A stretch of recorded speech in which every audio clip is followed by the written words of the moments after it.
In today's digital society, how can a robot achieve autonomous operation in an elevator? This requires the elevator control system and the robot to work together. First of all, in order for the robot to use the elevator smoothly, we need to install a series of equipment in the top floor machine room, elevator car roof, and shaft. These devices include elevator intelligent gateways, multi-source sensors, leveling sensors, bridge receivers, and bridge transmitters. In addition, a 4G gateway is installed in the top floor machine room of the elevator to ensure communication between the robot and the elevator control system, and an elevator control module is installed on the elevator operation box. These devices are deployed to ensure that the elevator control system can effectively communicate and collaborate with the robot. When the user issues a request to navigate to the target point, the robot will automatically navigate to the elevator location and send instructions to take the elevator to the elevator control system. After receiving the robot's request,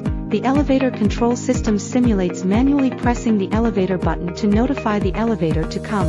Once the elevator arrives, the elevator control system will send a signal to the robot to enter the elevator, and the robot can enter the elevator autonomously. After receiving the robot's door closing command, the elevator control system will continue to operate the elevator and send the robot to the target floor set by the user. When the elevator reaches the target floor, the elevator control system sends a signal to the robot to exit the elevator.